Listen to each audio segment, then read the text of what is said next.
Olá, seja bem-vindo a mais um vídeo no canal Tua TV News. Para você que não é inscrito, se inscreva no canal, ative o sininho, deixe um like, fique a par de todas as novidades políticas de Moçambique. Tua TV A segunda News. questão é o problema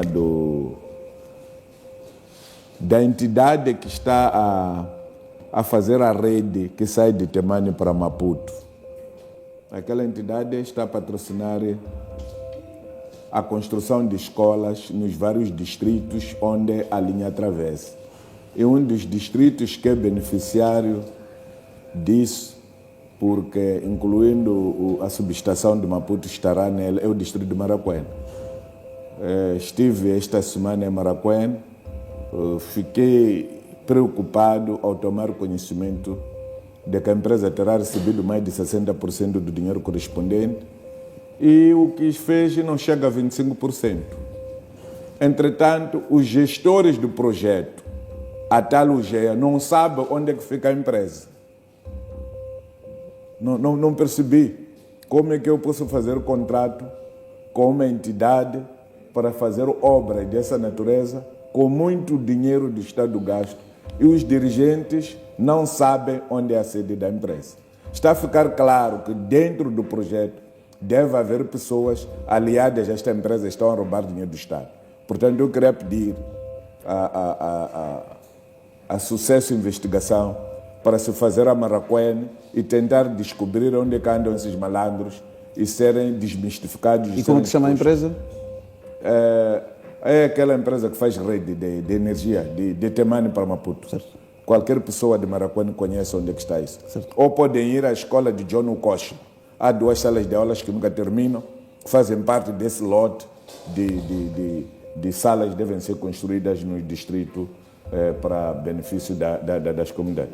A terminar mesmo, é uma história que está a acontecer no meu partido. Estas últimas semanas, a imitarem o que nós estamos a fazer, tomei conhecimento de que depois de nós termos partido de Inhambane, no domingo antepassado, ficou a chegar lá uma brigada constituída por pessoas do gabinete eleitoral e departamento de organização, que da organização nem do gabinete eleitoral não tem nada. Passam a vida a prometer às pessoas que com a manutenção do Sufo Mombade vamos continuar com aquela cota dos membros dos órgãos eleitorais, portanto, vocês devem apoiar o Sufo Mombade, porque o Sufo Mombade vai negociar a possibilidade da Renamo continuar com os números dos representantes da Renamo nos órgãos eleitorais de nível central, provincial e distrital. Portanto, aquele que for visto naquele grupo há de ser excluído. Portanto, para merecer inclusão, tem de estar cá desse lado. Ora, meus irmãos, isso é pura mentira que as 2 pessoas que andam aí andam a dizer. E a mesma situação eu encontrei em Tete na segunda-feira, porque aquela lei de designação dos membros dos órgãos eleitorais fala de Frelimo, Renamo e MDM, não fala de Podemos. Agora a situação política mudou, temos Podemos lá. Então, a lei terá de incluir forçosamente o Podemos. Portanto, não se deixe enganar, pensarem que poderão integrar órgãos eleitorais por causa do Sufo Mombade. Os problemas na Renamo prevalecem intensamente? Os problemas prevalecem enquanto o Sufo Mombade não sair, porque ele é o grande obstáculo. Então, sempre que uma rua esteja cortada por um obstáculo, enquanto o obstáculo não for removido, nunca há circulação. Portanto, temos que remover o Sufo Mombade para destruir a via e a Renamo poder circular como outros. E nós vamos aqui aproveitar fazer uma pergunta assim que teríamos visto de facto num espaço mediático. Tony Muxanga confirmou que se for apoiado, poderá concorrer à presidência do partido? Não confirmei. Eu disse que isto fica para o povo. Sim. A preocupação agora é a remoção do obstáculo que está a obstruir a via. Nós estamos a ter problemas sérios. Da viagem que eu fui a Tete, tomei conhecimento de que alguém do Partido de Renamo foi recrutar na Parama, em Nampula, e trouxe os algures para Gondola e Manica para se juntar à juventude e poderem atacar as sedes que a Comissão de Gestão está ocupando. Não tem interesses em governar a Renamo, em liderar a Renamo? Neste preciso momento, não. O que me interessa agora é remover o obstáculo e termos outra alternativa. E se houverem vozes que dizem que sentem que querem escolher assim? Vou pensar nessa altura. E neste momento não pensou? Não.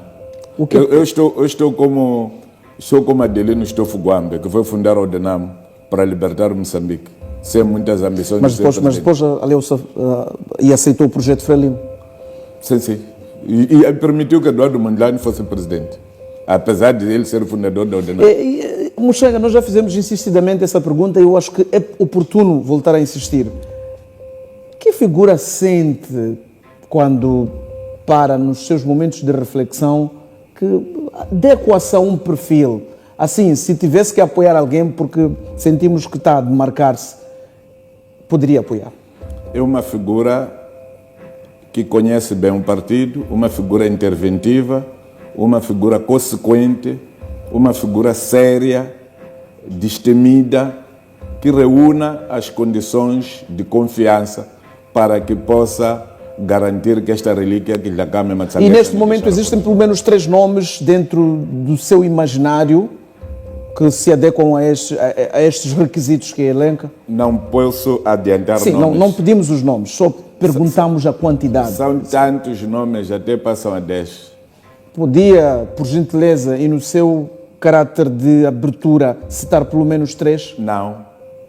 Não devo fazer isso, porque senão estaria a discriminar outros. Eu sou uma xangana.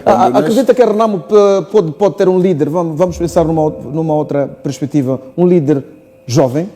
Sim. Abaixo dos 40 anos? Todos os anos, a partir de 30, pode ter. A Renamo pode ter uma liderança feminina. A Renamo pode ter uma liderança civil. Então, neste momento, acredita na possibilidade de uma liderança feminina ou uma liderança jovem? Jovem, poderemos ter uma liderança militar, mais uma vez. Sim, nós queremos demarcar, claro, militar já teve. Civil, podemos não ir tanto. Neste momento, acredita que pode apoiar uma liderança feminina ou uma liderança jovem ou uma liderança de um homem de idade média? Certo. Bom, já queríamos escolher a sensibilidade, já começamos a ver, quando fala de mulheres, conhecemos as mulheres da Renamo sonantes e podemos trazê-las aqui à população. Até podem não ser as sonantes, porque as sonantes, até por causa de serem tão sonantes, acabaram ficando mais sinuosas. Podemos discutir isso depois. Muxanga a demarcar-se de dizer nomes aqui. Certo, vamos olhar para esta questão. Eu fiz uma pergunta assim, estas polémicas, de onde derivam estas guerras na sua perspectiva? Quando olhamos para a exploração de recursos minerais no centro, no norte, e até uma parte aqui do sul, com Gaza, por exemplo, que tem areias pesadas. O que é que está por detrás disso? Muito obrigado. Bom, a questão de Gaza está ligada ao conflito entre as comunidades que estão a ser transferidas das suas zonas residenciais, das suas machambas, para novas zonas, onde as condições não são iguais, e está-se a violar aquilo que a lei determina. Quando você encontra uma pessoa com uma casa de 1 quarto e sala, com chapas, a norma diz que até você pode fazer uma casa de 2 quartos e sala com placa para ele. A lei prevê isso, só não exige. Mas exige que você dê-lhe o mínimo daquilo que tinha. Lamentavelmente não é isso que nós estamos a fazer. Eu visitei parte das pessoas que estão a ser prejudicadas do Bela, no Chibuto, e vi claramente que efetivamente as populações tinham razão, porque o que tinham não é o que é lhes dado. Temos outras situações, por exemplo, em Tete, é uma zona onde as pessoas foram retiradas das suas zonas, vivem embaixo das árvores. A empresa a explorar os recursos e as casas ainda estão a ser construídas. A norma diz primeiro constrói, depois transfere as pessoas, depois volta para explorar o recurso. Não é o que está a fazer. Indo concretamente, por exemplo, ao exemplo da Zambesa, de que estava já a falar, informação que nós temos é de que há 2 cidadãos de nacionalidade russa que criaram uma sociedade que neste momento estão desavindos. Estes 2 cidadãos criaram a empresa Tazeta e que por causa dos entendimentos que eles têm, estão os seus representantes em Moçambique a baterem-se.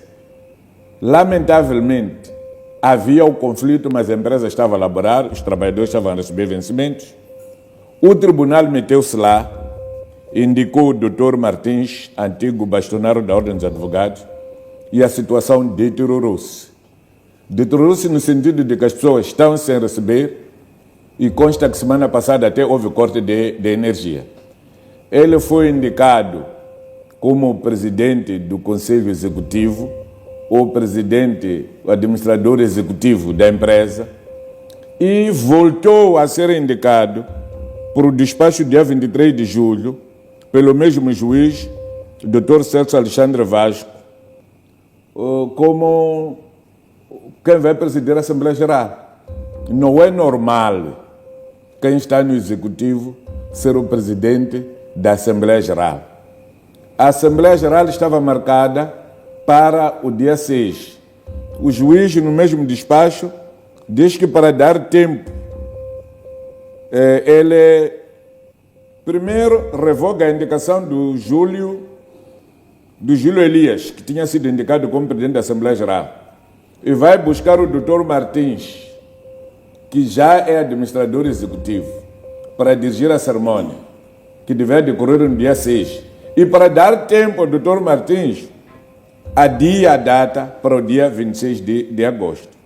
Eu acho que o que está acontecendo com o Dr. Martins não é normal. E eu tinha boa impressão dele, mas agora começo a duvidar. E isto pode criar uma mancha num pano que nós considerávamos que não tinha nódoas.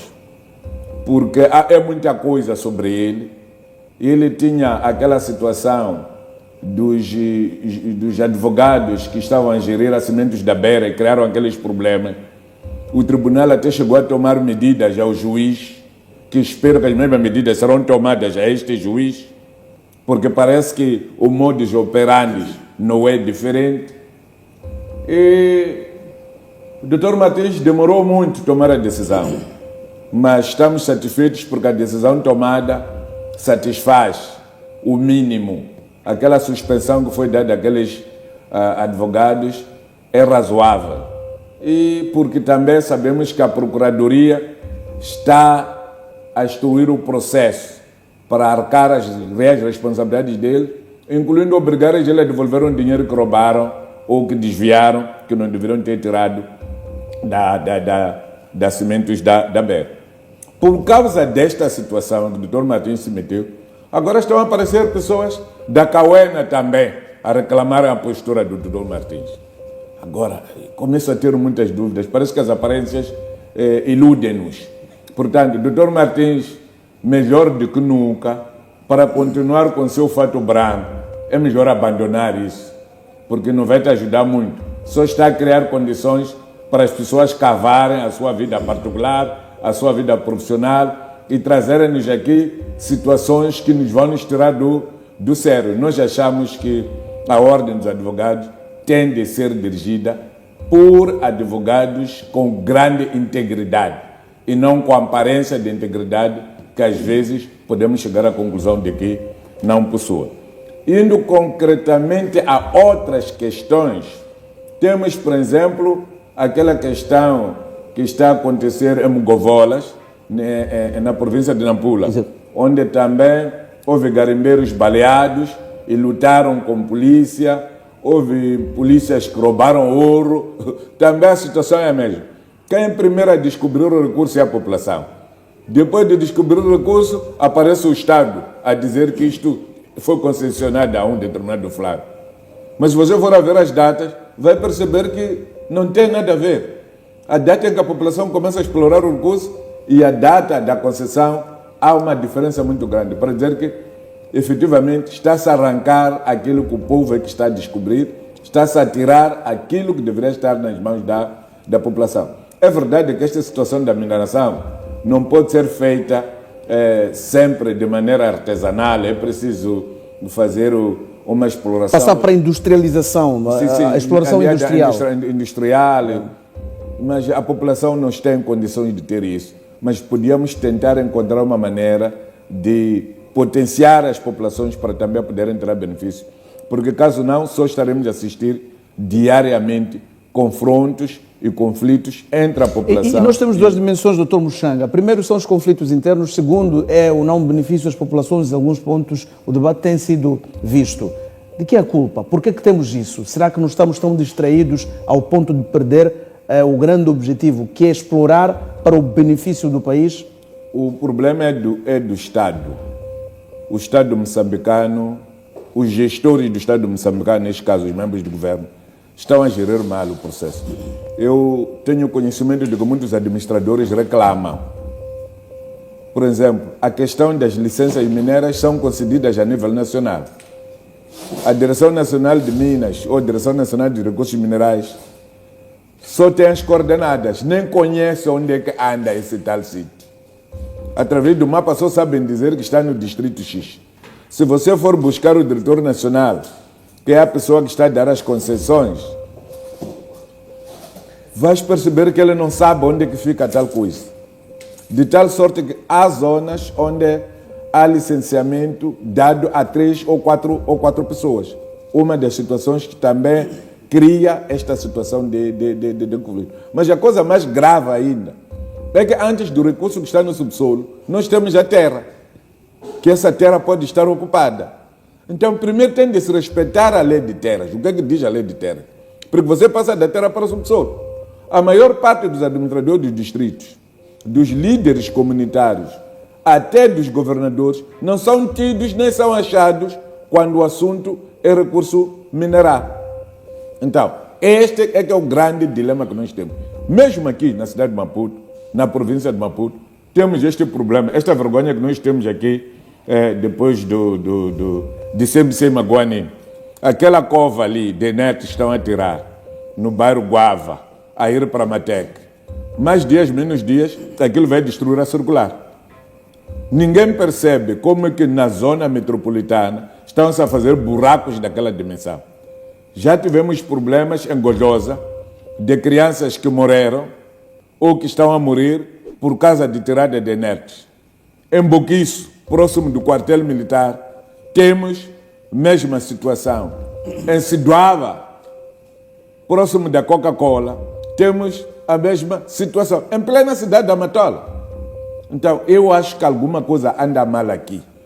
Apesar da existência do secretário de Estado, acho que o secretário de Estado não está preparado minimamente para tomar conta do assunto. Eu conheço o país, andei muito aqui.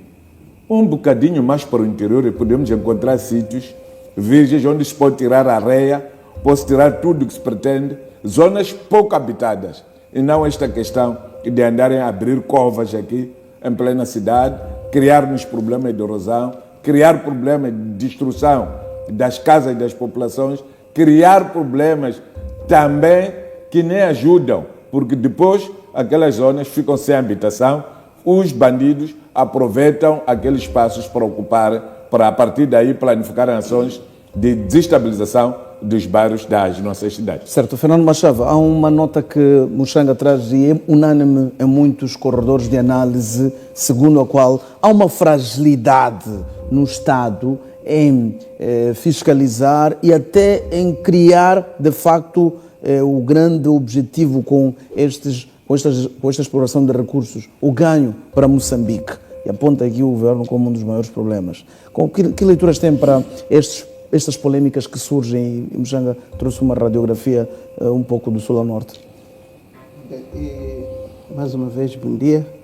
O que posso dizer é que a política pública de mineração em Moçambique comporta, primeiro, diferentes atores e cada ator tem, de facto, seus recursos, tem a sua influência e tem seu poder no processo de implementação da política de mineração.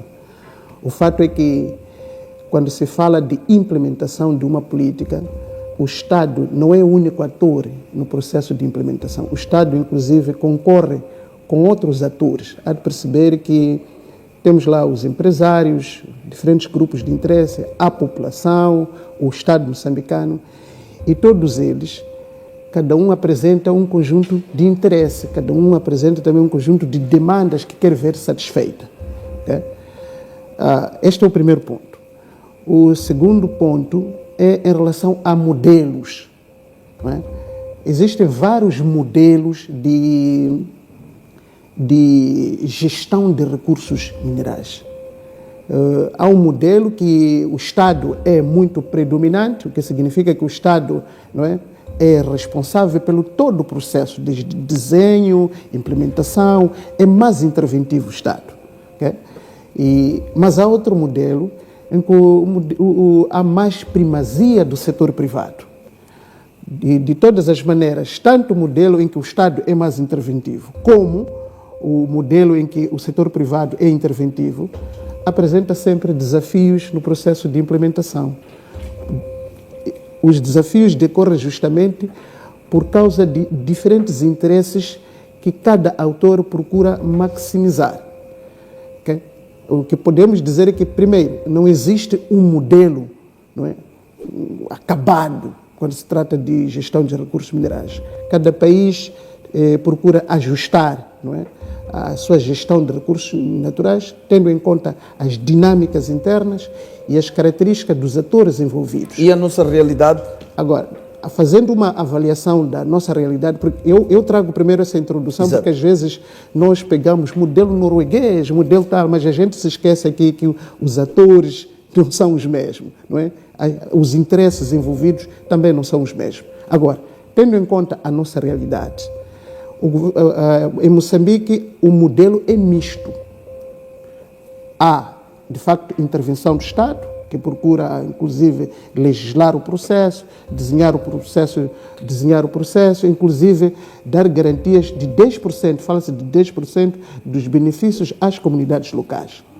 Agora, pode estar a falhar, porque provavelmente os 10% que é refletido para as comunidades locais não tem grande impacto naquelas comunidades. E a comunidade sente que os tais 10% previstos na lei não se reflete objetivamente na vida das populações. E é legítimo essa reclamação, por um lado.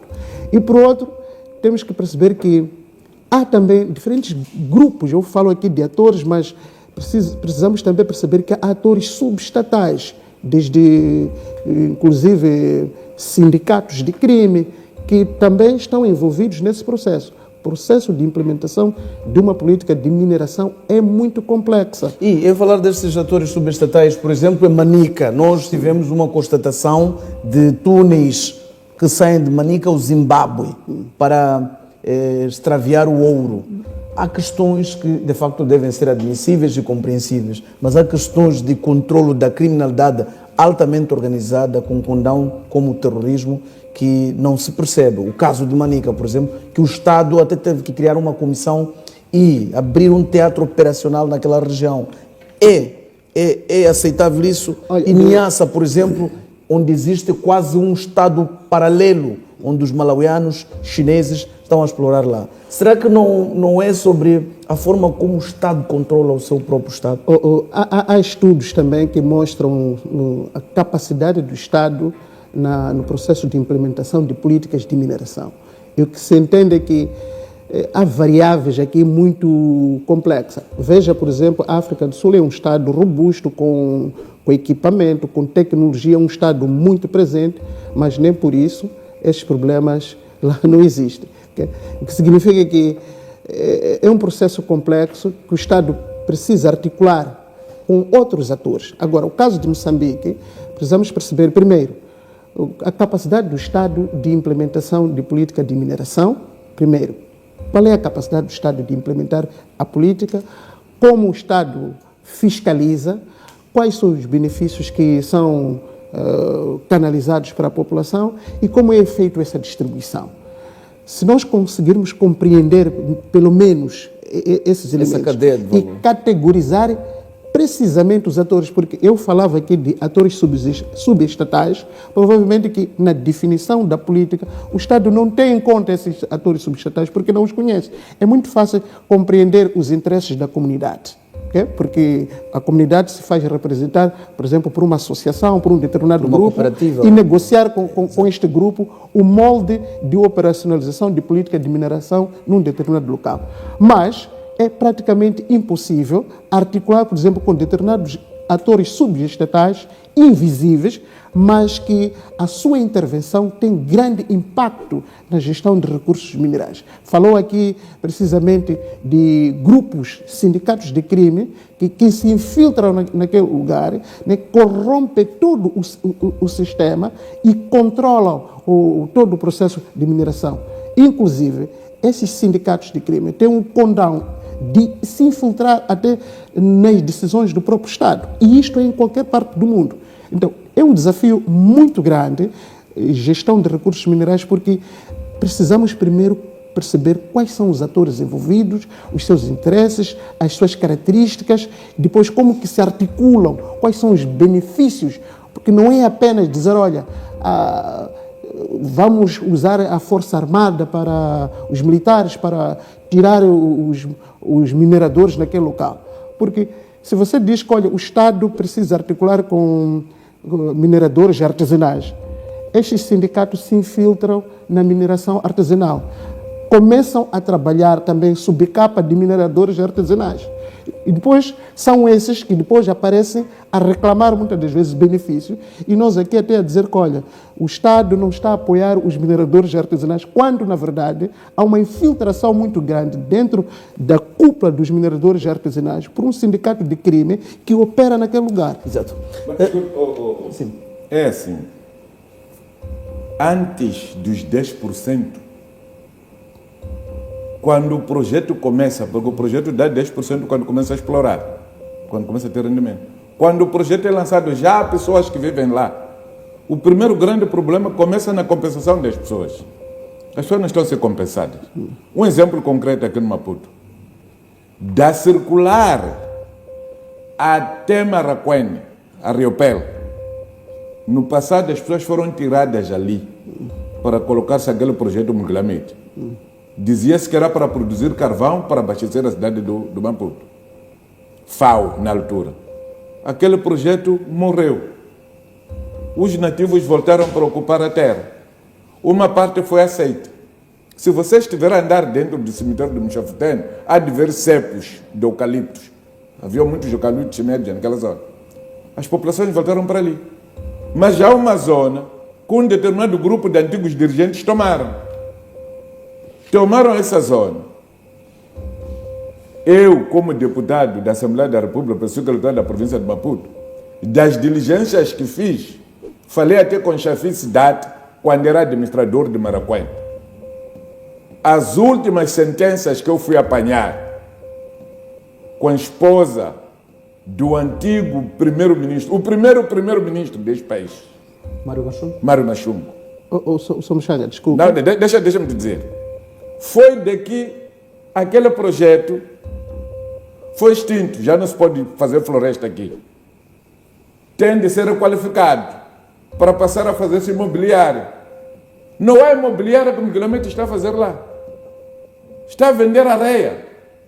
A Miguelamete é que está a autorizar que se abram covas ali, perigando as infraestruturas e a segurança das pessoas. Sim, mas permita só... Deixa-me terminar. Para dizer que o primeiro problema começa aqui. Segundo, vem aparecer essa questão de 10%.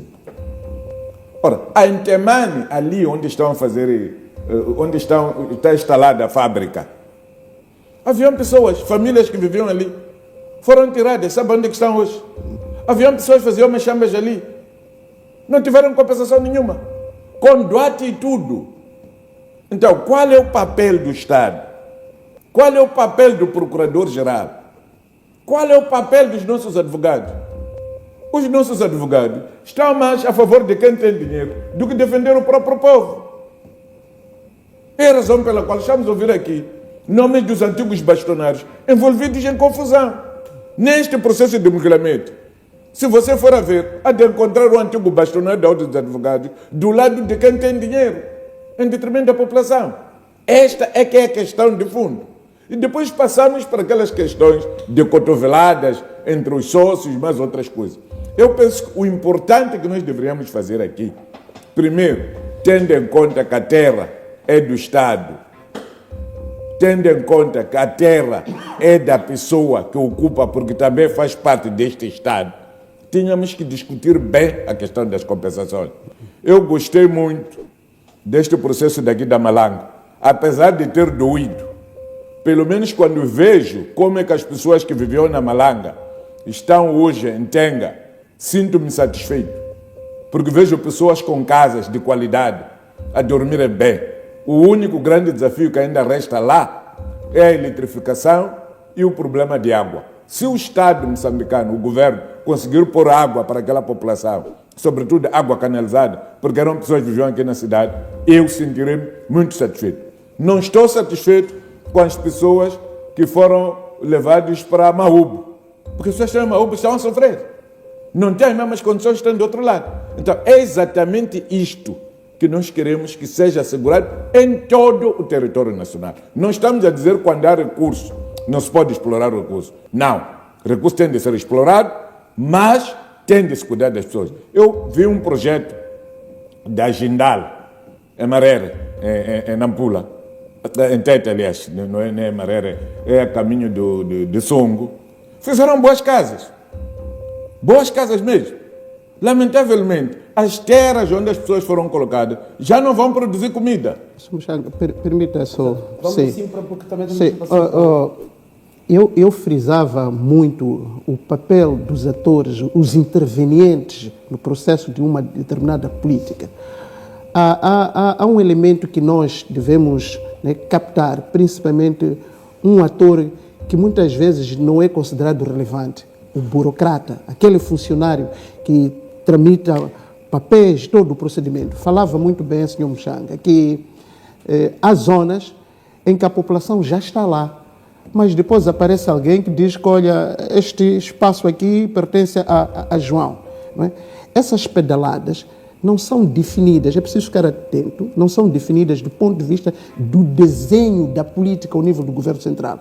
São estratégias ou manobras que são feitas ao nível daqueles que implementam no terreno, que se aproveitam das circunstâncias, não é? E usam o poder e a influência que têm no terreno para capitalizar benefícios pessoais. E isto é preciso separar do papel preponderante do Estado na implementação de uma determinada política. Este, primeiro, é um fator muito importante a considerar. Agora, Moçambique também privilegia, por isso eu dizia que o modelo moçambicano é híbrido. Moçambique privilegia aqui o modelo, por exemplo, de parceria pública-privada, não é? E o modelo, por exemplo, de concessões empresariais. Há um determinado recurso, não é?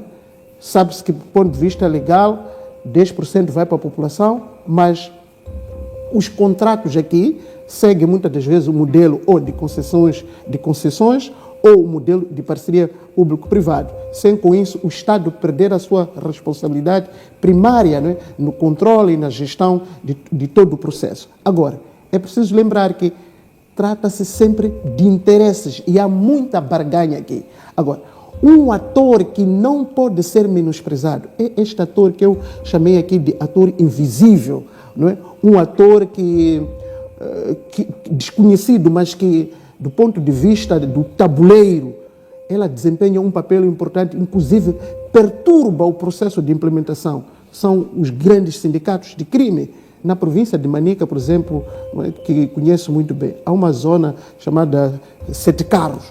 Aquilo é Seis Carros. Aquilo é verdadeiramente um caos. O Estado moçambicano tem, inclusive, dificuldade de se impor.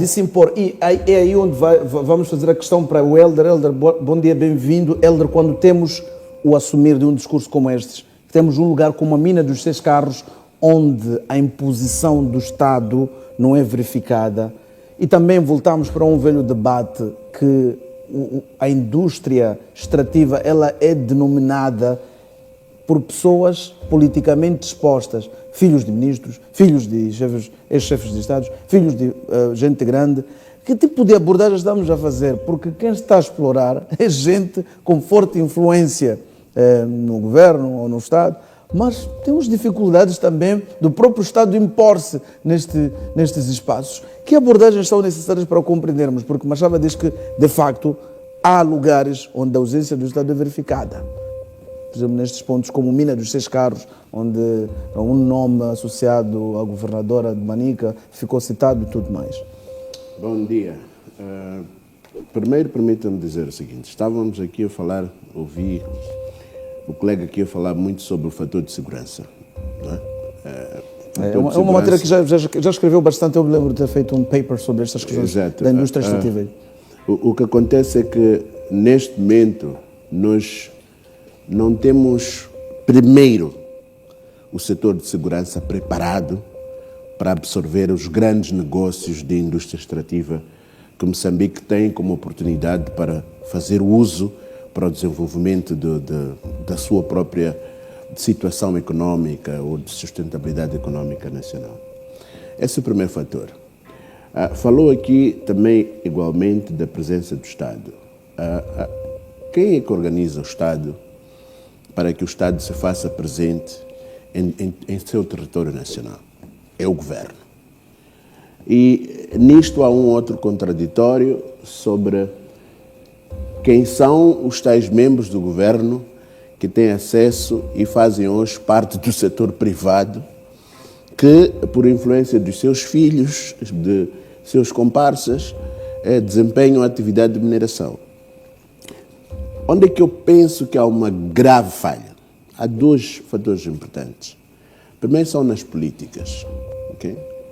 As políticas de implementação não precisam nem sequer ser fiscalizadas quando elas são praticamente inexistentes.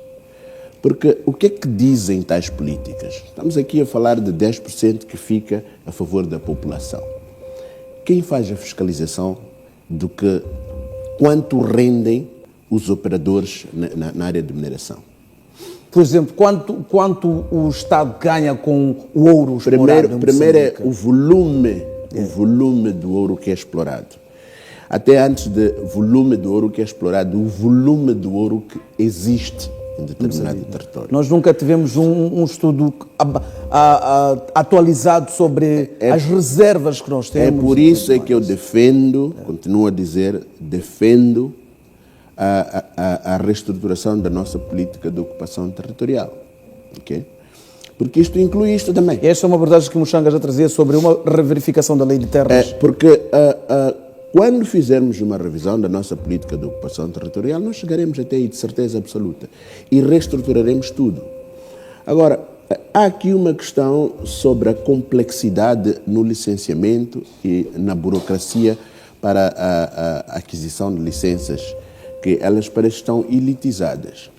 Mas por que elas estão elitizadas? É porque compreende-se que estes negócios são negócios de grande vulto e a população não pode estar, ou seja, os pequenos atores não podem estar diretamente envolvidos. É razoável que seja assim? Não é nem razoável nem expectável. Agora, o que eu tenho a lhe dizer é o seguinte: quando eu digo que a nossa política falha, é porque Moçambique não está a fazer gestão correta dos seus próprios recursos. Portanto, nós conhecemos a nível de todo o mundo países que têm quantidades ou recursos expressivos em todos os setores. Vamos lá falar de ouro, indústria extrativa do LNG, etc. Os países absorvem aquilo que são quantidades significantes como património do Estado. Ou seja, o Estado tem que ter o máximo controle para que este benefício realmente chegue à população e não através dos 10%. Eu não concordo com isso. Okay? Eu concordo com uma tributação local em que o Estado tenha uma obrigação, okay, de, através da tributação local, gerar desenvolvimento no território. Okay?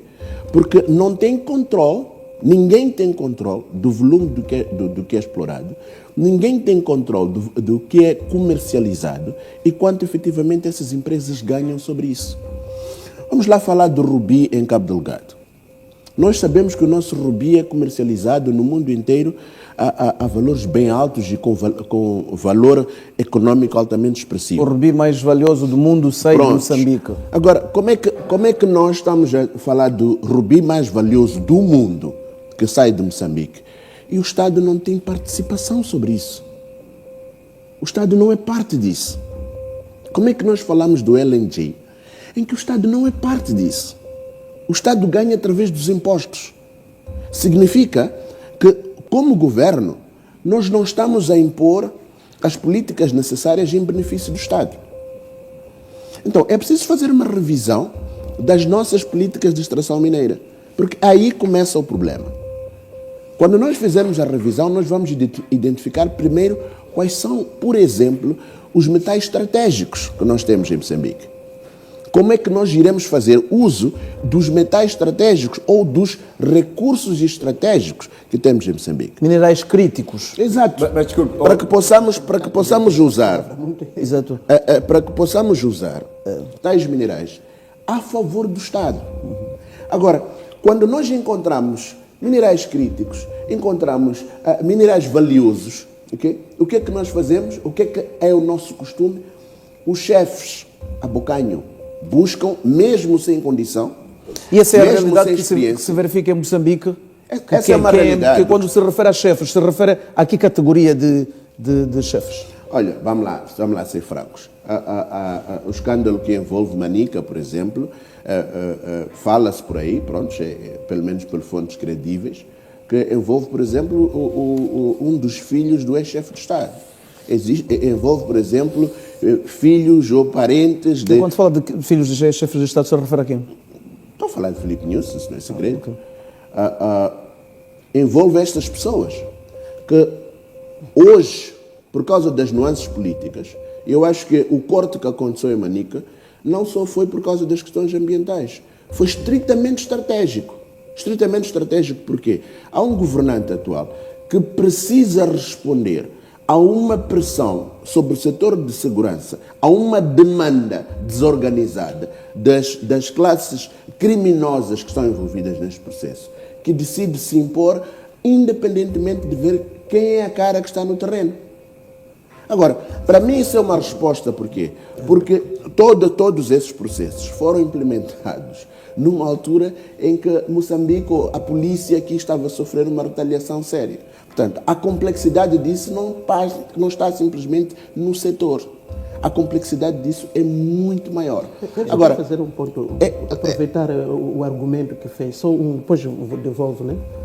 Olha, eu queria apenas dizer o seguinte: Moçambique e demais países africanos que têm maior projeção na indústria mineira não tem problema da política de mineração. A questão não está aí. Okay? Do ponto de vista de desenho, de legislação, de instrumentos, inclusive Moçambique, África do Sul e outros, são considerados referência justamente porque fazem parte de uma terceira onda dos países que detêm recursos minerais. Aproveitaram, por exemplo, de experiência dos países nórdicos e captaram muitas das vezes uma legislação muito moderna de exploração de recursos minerais. Não é problema da política em si, do desenho dos instrumentos. O problema está no processo de implementação desses instrumentos no terreno. Ok, eu só quero lhe fazer uma pergunta. Mas antes de... Não, desculpe. Samora dizia, aquele que guarda semente de milho na gaveta nunca vai colher maçaroca. Porque ele tem semente de milho, e semente de milho não é maçaroca. Para semente de milho transformar-se em maçaroca, precisa de ir a machamba. Por isso, ter política bem desenhada que não é implementada não é absolutamente nada. Olha, por exemplo, nós não temos a política de educação. Mas o que é nosso a política de segurança já foi aprovada. Não, deixa-me dizer mais. Eu, em 2023, tive a sorte de ir a Xitima para ir aprovar e verificar a possibilidade de elevação de estima para... Vila. Para município, já era vila. Já era vila para município, de facto. E subi para a hidroelétrica de Caurabaça. Sinceramente, o que é Caurabaça hoje, em matéria de estrada, ali na vila, incluindo aquele cortamato que sai da vila de Caurabaça para Chitima, incluindo a estrada que sai da vila de Caurabaça até ao cruzamento de Matambo, a diferença é de noite para dia.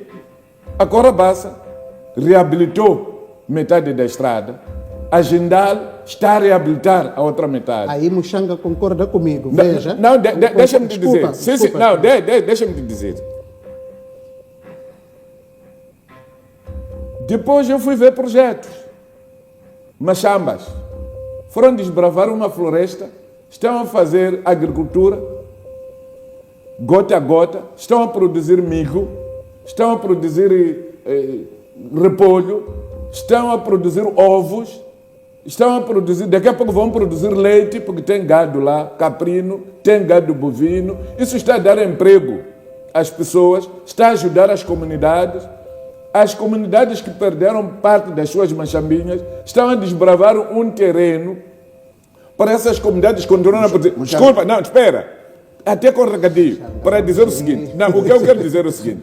É que o fato de responsabilidade social, os 10%, neste caso, ainda que pague os 10% e faça a responsabilidade social, não te retira a obrigação de pagar imposto. Sim, a hidroelétrica de Caurabaça pagou imposto agora, mas está a cumprir. Não, é que ouvi aqui uma confusão, dando a entender que quem faz a responsabilidade social, quem paga 10% não paga imposto. Não é assim. Não, nem foi dito isso.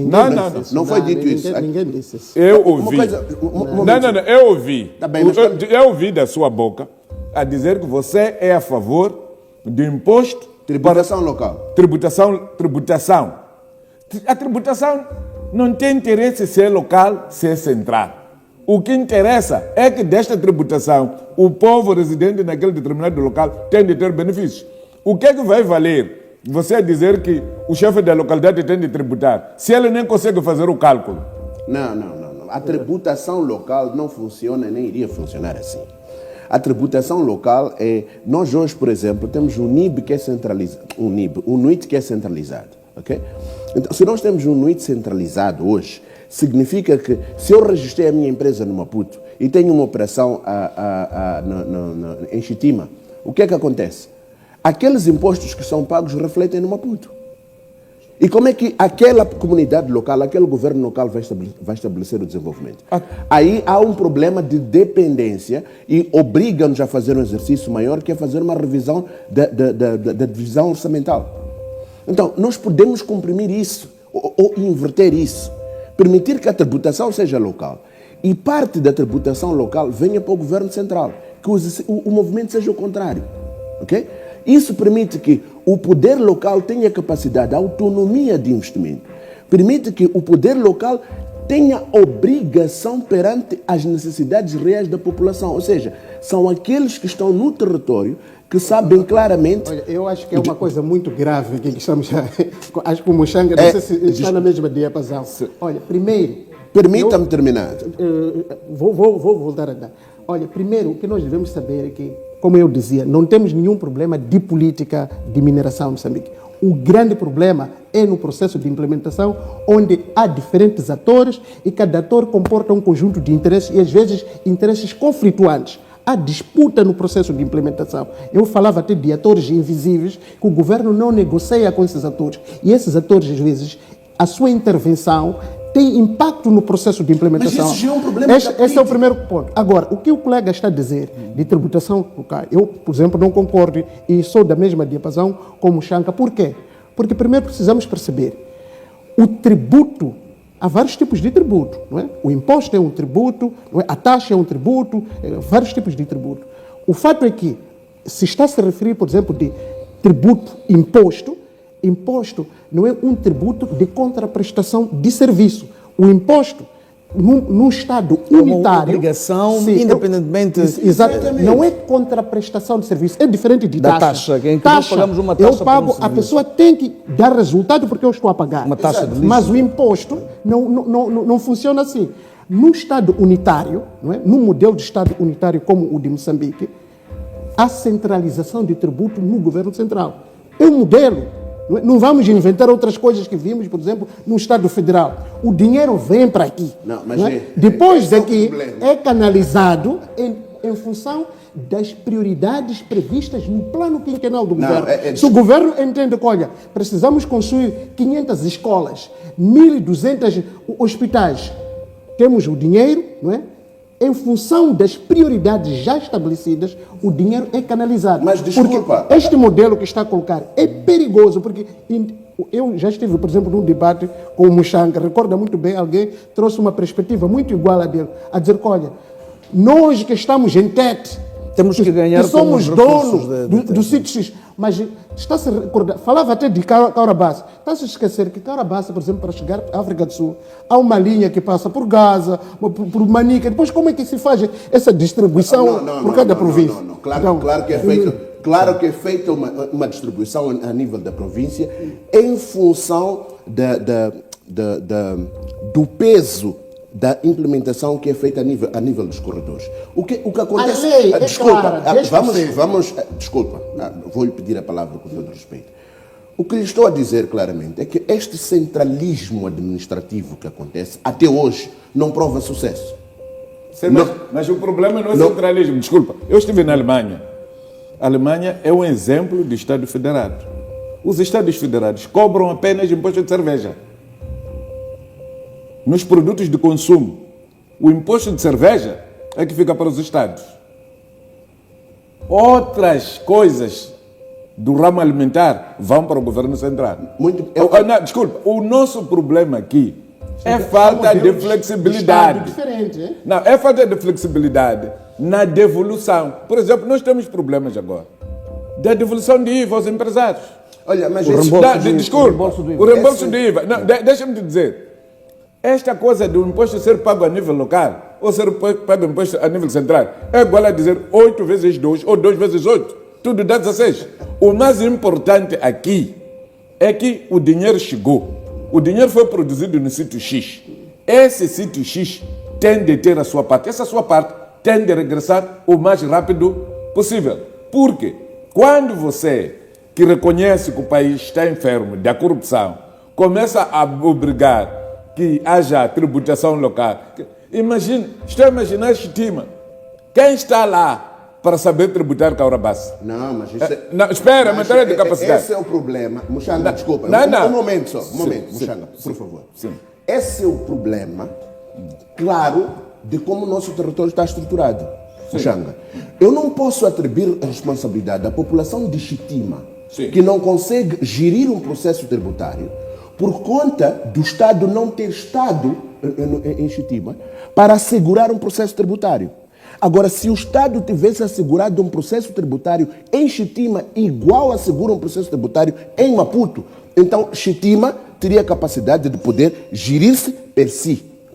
O que acontece quando a gente rete na fonte os recursos? Estamos a dizer que você que tem o problema, você sabe onde vai fazer a aplicação, mas isso não tira a legitimidade e o dever do governo do dia de permitir que haja um plano diretivo de desenvolvimento, cujo plano diretivo de desenvolvimento deve ser implementado nos seus territórios. Olha, essa ideia é muito perigosa. Um momento só. Muito perigosa. É perigosa. É perigosa em que sentido? É perigosa. De certeza. Ela promove assimetrias. Desculpa. É perigosa. É perigosa. Permita-me. Vamos terminar. Há países. Antes de dizer que é perigosa. Se reparar, países que hoje reclamam, por exemplo, o separatismo. Repara, por exemplo, Espanha. Um dos grandes pontos Angola também, do separatismo separatistas. a distribuição de recursos. Porque, por exemplo, Barcelona entende que produz mais do que Madrid, mas todo o dinheiro vai para Madrid. Este tipo de discurso alimenta, por exemplo, movimentos que começam a reclamar para si alguma independência. Em Angola já existe isso. Cabinda, entende que, olha, grande parte... Este modelo, nós primeiro precisamos entender, meu caro, que Moçambique é um Estado unitário. O poder central está na cidade de Maputo.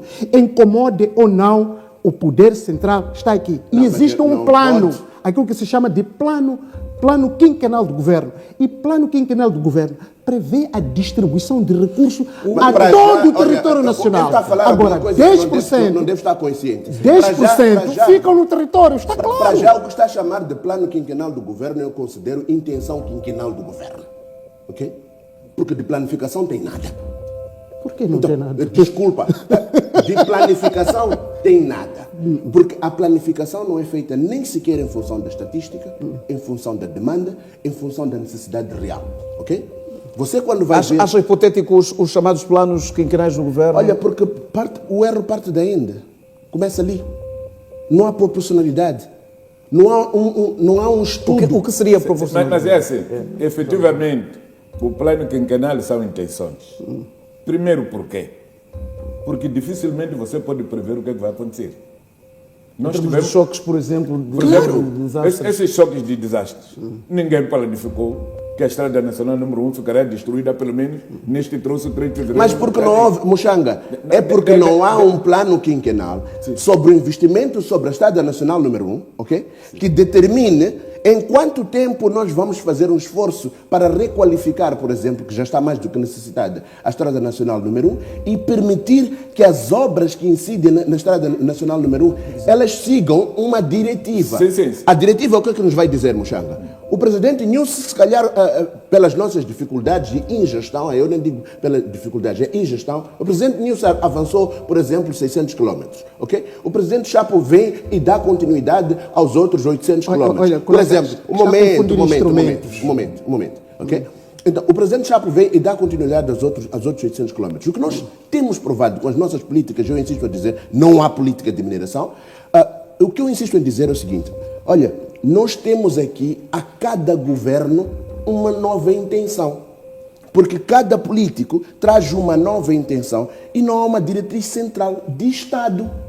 O nosso Estado não absorve a necessidade de tratar a Estrada Nacional número 1 como uma espinha dorsal, de tratar o setor de mineração como uma necessidade. Agora vamos fazer o seguinte, vamos para Mochanga, voltamos para Machava e vamos assim. Só para entendermos o fio. O raciocínio é interessante. Mas eu queria reagir pontual. Vou dar Mochanga o tempo rapidamente necessário. para Mochanga, depois voltamos assim.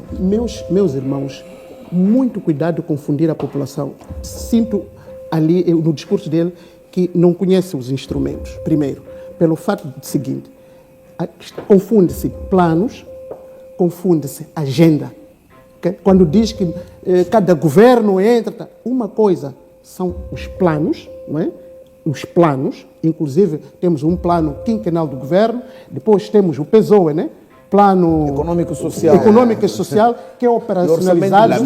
Lamento dizer que está confundido. A cada um ano. Agora, do ponto de vista de agenda governamental, como é que isso é feito? Primeiro, nós temos aquilo que se chama agenda global. Moçambique é signatário das agendas globais. Temos as agendas regionais. Moçambique, no quadro da SADC, faz parte dessas agendas. Tá? Mas também o governo de Moçambique aprovou a agenda 2044, não é?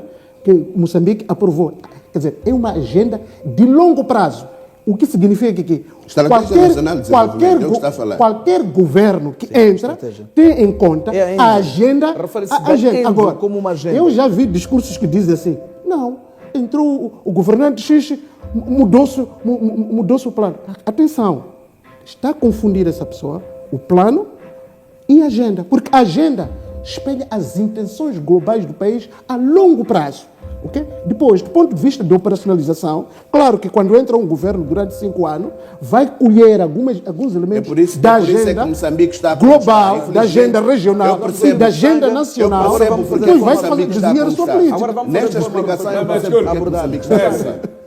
Fica claro. Nós, quando o presidente Guebuza entra, estava-se a discutir a Agenda 2025. Dessa Agenda 2025, o presidente Guebuza não cumpriu nada. Exato. O presidente Nilson nunca em nenhum momento se pronunciou sobre isso. Exato. Pior o Chapo.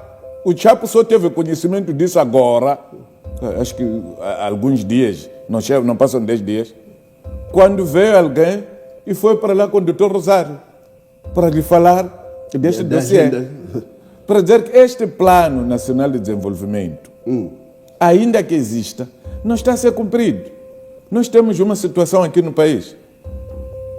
Em matéria de ordenamento territorial, determinou-se aqui que o tardão para a construção nas zonas rurais é 30 por 40, por Samora Machel. Essa situação nunca foi mudada. Mas entras agora no campo, vais ver o que é que está a fazer. Aqui na Matola, nas cidades, é 20 por 30. Aqui na Matola, há tardões de 12 por 11. O que é que a pessoa vai fazer com um tardão de 12 por 11?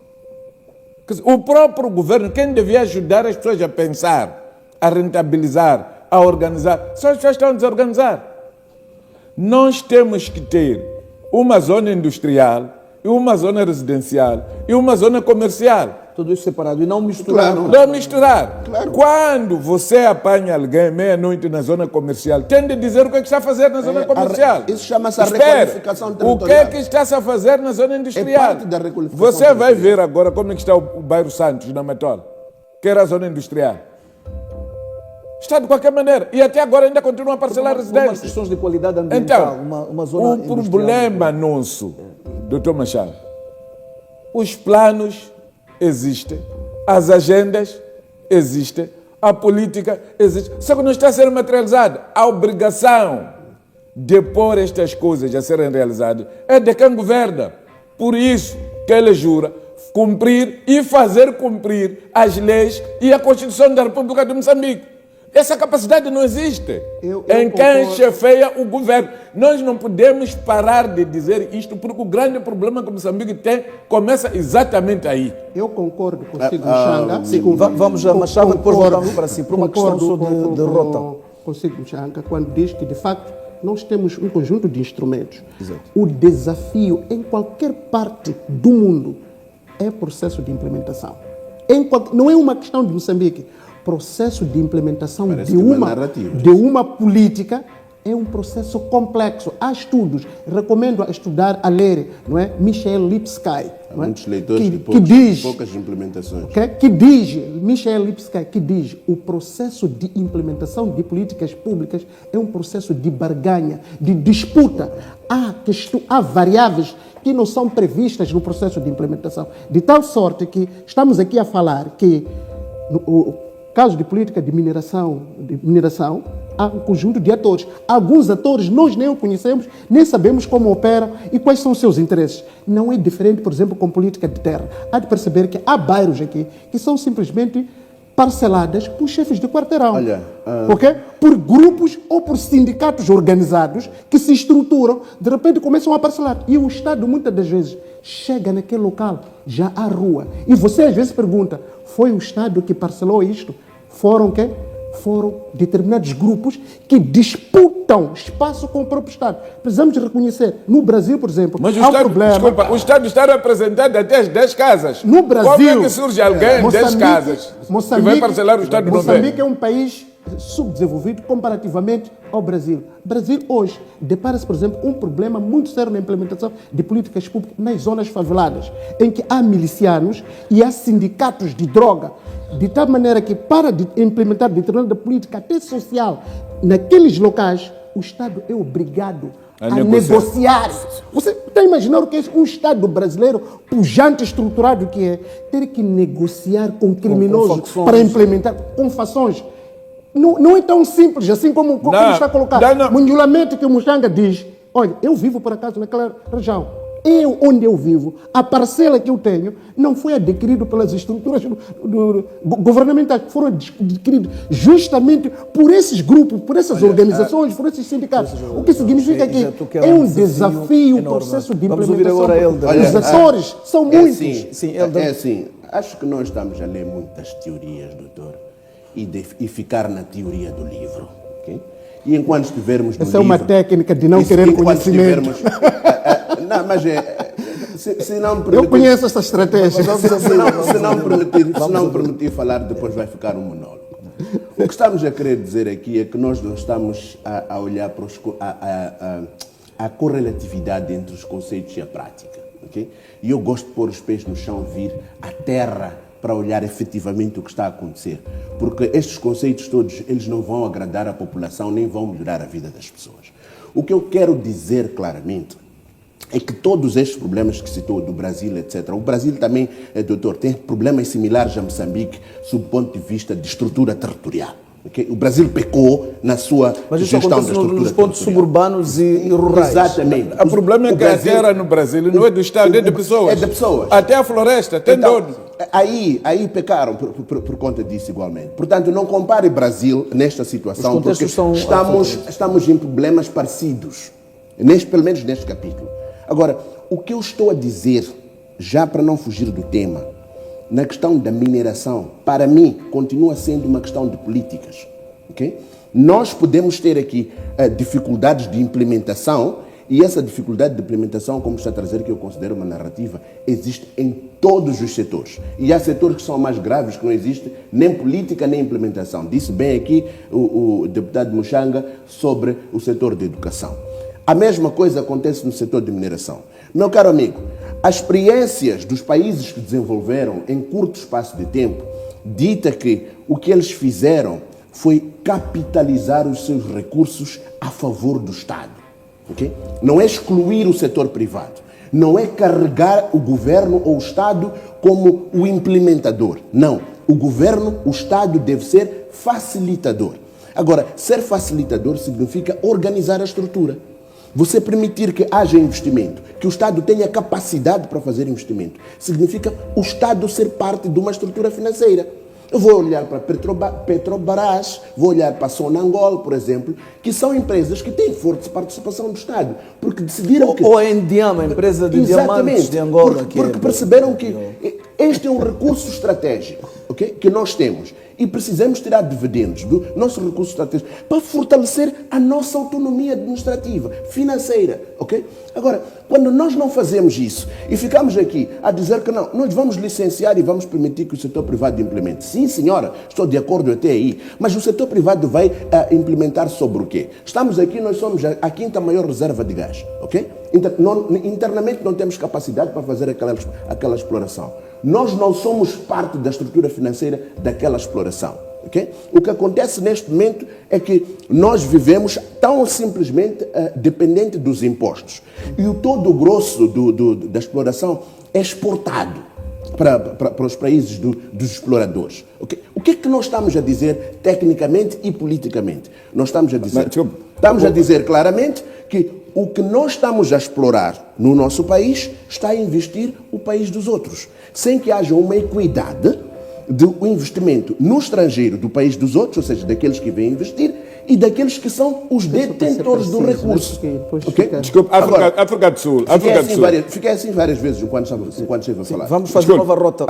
África do Sul. Tem um problema. Terminamos. Sim. Vamos terminar. Agora, se nós analisarmos e decidirmos que devemos tomar uma decisão crucial sobre o que é estratégico para Moçambique, nós iremos perceber que podemos usar uma estratégia, por exemplo, com a indústria de extração do ouro, em que o ouro possa ser uma das nossas fontes de reserva até externa. Okay? Podemos ver quais são as instituições que possam garantir a previsibilidade do nosso sistema financeiro com recurso aos nossos recursos minerais, para que eles sirvam taxativamente como garantia. Por que o país está vazio, sob o ponto de vista de aquisição de investimento financeiro? É porque o país não oferece garantias, o país não tem reservas. Nós falamos de reservas, falamos de quê? Dinheiro? Não. Se quisermos falar de reservas, podemos falar dos nossos recursos. Há países que têm reservas em ouro. E isso permite que a sua transação dentro do mercado internacional seja mais flexível, porque há uma garantia real. Desculpa, mas esse ouro não é ouro no solo. É ouro em barras, guardado em qualquer sítio. Exatamente. Desculpa, África do Sul. Os grandes exploradores de ouro são grupos de Anglo-América e Rand Mayen.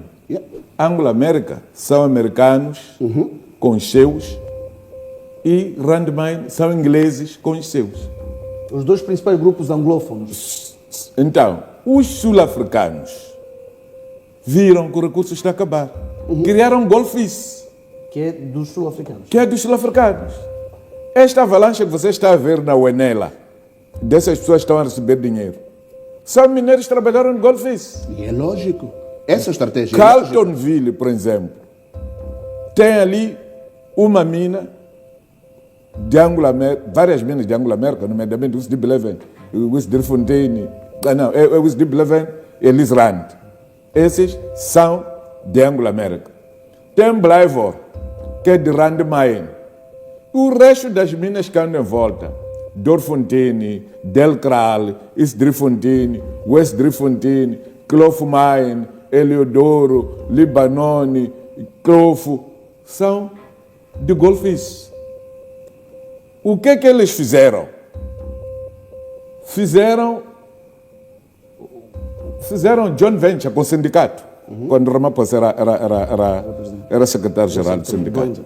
O dinheiro do sindicato veio de onde? Veio dos trabalhadores. Aquela cota que os trabalhadores estavam a pagar no sindicato, aquele dinheiro foi comprar ações no Randmine. Hoje, os mineiros estão a ser notificados para receber parte dos seus rendimentos. Eu acompanhei um tio meu. Nacionalizaram, não? Não. Venderam as ações. Agora, o prazo do contrato, né, terminou. A maior parte dos moçambicanos estão a voltar para casa. Houve problemas. O governo disse não. Já que os estrangeiros estão a ir, devolvam as ações dos estrangeiros aos estrangeiros, incluindo os seus lucros. E agora estão a ser notificados para receber a dinheiro. Eu acompanhei alguém que foi receber 1.800.000 meticais, que desde que começou a trabalhar na África do Sul nunca conseguiu juntar 300 mil. Estão a ver bem? Esta forma é forma de potenciar as camadas mais vulneráveis. Se nós pudéssemos, por exemplo, criar esta situação através do ouro, que é uma coisa que ajuda rapidamente, eu acredito que esta disputa que anda entre camponeses e as mineradoras, não teríamos. Exatamente. Porque as pessoas vão saber que passados 5, 10, 15 anos, eu tenho ter alguma coisa. Claro. Lamentavelmente, em Moçambique não é isso. Essa é uma estratégia. Nós tínhamos o fundo mineiro aqui. Eu não sei onde é que anda aquilo. O PCA do fundo mineiro. O que aconteceu? O que está acontecendo em Moçambique agora, meu irmão? Há pessoas dirigentes do Estado com mais de 20, 30 licenças. Passam a vida a alugar o quê? As licenças, a venderem licenças. A mesma coisa está os chineses querem explorar, eles dizem não. Está a acontecer na mineração, está a acontecer nas florestas, está a acontecer nas pescas. Exato. Conhece algum que seja publicamente exposto? Não quero falar de nomes aqui, mas eu conheço tantos, até alguns membros da Comissão Política, membros da Comissão Política, com mais de 20 e 30 licenças. Mas o Centro de Integridade Pública até já expôs uma lista destes. É assim, caros colegas, eu acho que é sempre bom também, quando a gente manipula dados, ter conhecimento sobre os dados que a gente sentiu alguma manipulação aqui? Sim. Em que momento? Às vezes sinto que a estratégia é enviar aqui uma mensagem apaixonada aos cidadãos sem estar a dizer verdade. Veja, por exemplo, o Ilustre faz uma menção. Eu primeiro dizia que, olha, existem modelos de gestão de recursos minerais. Se tem modelos, okay? E modelos existem na literatura. Os estados que fazem adotam um determinado modelo. Naturalmente que cada modelo comporta suas vantagens e também suas desvantagens. Eu dizia aqui que Moçambique adotou um modelo híbrido. Só que esse modelo híbrido, concordo com todas as vossas contribuições, não está a ser eficaz, okay? Está a criar problemas junto à população. Sobre a ineficácia da implementação do modelo e as disputas entre atores, eu concordo plenamente com vocês. Agora, há um fato também que eu sinto que há uma manipulação. Por exemplo, quando diz há países que adotam um modelo onde o Estado participa. De facto. Modelo nacionalista. Sim, modelo. Até chama-se... Existe uma teoria chamada de teoria de desenvolvimento, né? Estados desenvolvimentistas. Singapura, né? Hong Kong, Coreia. Esses adotaram este modelo, na qual o Estado centralizou todo o processo de gestão da mineração. Não há... Aqui excluíram completamente o setor privado. É o Estado que participa no desenho... Não é completamente. Atenção. Não é completamente. No processo se quiser. No processo de desenho e da implementação de política pública. E ali há clareza sobre O que ganha, porque o Estado, obviamente, tem maior responsabilidade junto ao cidadão. O Estado sabe que, olha, se tem uma indústria aqui, essa indústria, obviamente, precisa beneficiar a população. Olha, este não é um modelo, infelizmente, dizer assim, não é um modelo que Moçambique está a usar. Não é. Este modelo é um modelo que é muito apreciado em várias partes do mundo. Inclusive, há teóricos brasileiros, não é? Como o Celso Furtado, que defende muito a ideia de Estados em desenvolvimento adotar o modelo de maior participação do Estado na economia. É um modelo que é apreciado. Agora, por que Moçambique não usa? Se calhar o debate tinha que começar por aí. E essa questão que fizemos por Yeah. Mas Por que está a ser Moçambique não? contraditório, não foi o que eu lhe disse aqui. Está a ser contraditório. Agora está a vir até mim. e vamos- Não foi o que eu lhe disse vamos aqui. ouvir o argumento dele até agora. Deixa eu terminar. Sim. Por que o Estado não está a usar este modelo? Eu vi, por exemplo, um discurso do chefe de Estado a dizer, olha, o Estado vai tomar para si, não sei se se recorda, acho que há 2 semanas, toda a mineração. O que significa que dentro do governo já há uma reflexão sobre a necessidade de maior intervenção do Estado. Tanto que no dia 21, Fico feliz por 23, já há uma reunião de quadros na província de Manica, que inclusive um dos pontos a ser refletido é sobre como o Estado deve... Reunião de quadros de quê? Reunião de quadros do Partido Frelimo. Então, você não pode permitir que as ações do governo, do Estado, A sejam resolvidas... A Frelimo, atenção. Desculpa, está a decorrer agora a reunião de chefes da localidade. Deixa eu terminar. Não, não. Tem Deixa- capacidade de criar um fórum A reunião para de discutir quadro, como o a reunião Estado. de quadro É isso. é uma reunião, É isso. não é uma reunião deliberativa. Exato. É uma reunião de reflexão Isso. sobre a vida. Da mesma maneira que Isso. há reunião no Partido Renamo, no Partido Podemos, no Partido sobre o tipo de Se- Moçambique mas que mas se nós queremos precisamos. pensar, Sabe, desculpa, Só que sabe, o sabe, Partido sabe, Frelimo é o sabe. partido que É isto. É isto. para falar, para Vamos não ouvir, sim, penso que termina, porque intervir, pois sinto, não. sinto que está, sim, Como pode o avançar. Partido Frelimo é o partido na governação, há uma reunião de quadro que não delibera, atenção, não uma reunião deliberativa, mas uma reunião de reflexão sobre o tipo de Moçambique que nós queremos. E essas e esse questões... Moçambique não pode ser definido por 6 milhões de membros da Frelimo. Tudo bem, tudo Esse bem. Moçambique tem que ser definido por Muxanga, todos nós. Muxanga, permita só terminar o meu raciocínio.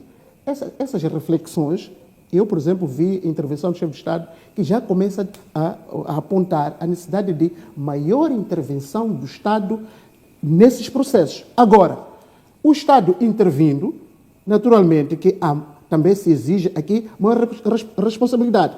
Agora, o que eu entendo que... Por que o Estado provavelmente não interveio durante esse todo o processo e há conflito de interesse entre diferentes atores e alguns atores exercendo até atividades criminosas? Primeiro, eu encontro algumas falhas no modelo que estamos a adotar. Segundo, os acordos que a gente vai estabelecendo com organizações multilaterais, como o FMI, Banco Mundial, que nos concedem crédito, impõem também um conjunto de medidas. E essas medidas passam também por maior envolvimento no setor privado.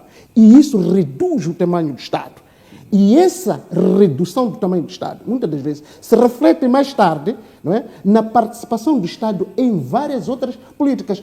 Por quê? Porque está sendo condicionada com um conjunto de instrumentos que impedem o Estado ser pujante em diferentes esferas. Nós percebemos do que está a falar sobre as imposições do FMI, etc. Mas meu caro, Mas, amigo, olha, o que lhe quero dizer... Pediu-me para eu não lhe cortar, eu de facto respeitei, não lhe cortei, Não, mas fez mas isso está, várias vezes. Vamos fazer o está, seguinte, está a impedir com que eu... vamos dividir um tempo para vós por uma questão de equilíbrio, ainda bem que a gente madura e com respeito Sim, mútuo. mas é assim, terminado mesmo de facto, em 40 segundos. Os desafios que nós devemos ficar claro é que o interesse por um país bom, um país funcional, não é? Um Estado capaz, é interesse de Vai todos. continuar a defender o modelo centralista? Exato. É interesse de todos os moçambicanos. É interesse, as vossas explanações, eu consigo perceber que olha, é interesse da Renamo, é interesse do Podemos, é interesse de todos os moçambicanos. No final do dia, o que querem?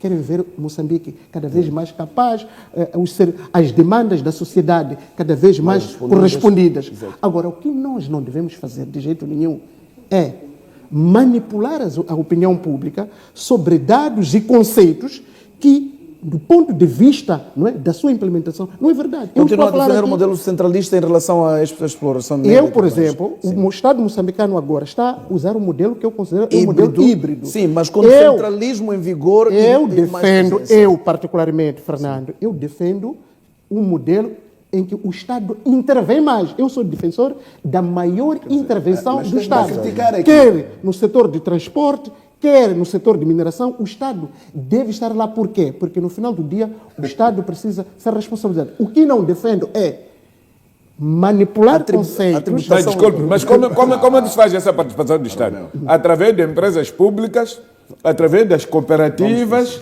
ou através de participações? Porque há um modelo, por exemplo, aquilo que Portugal está a usar em relação às linhas aéreas.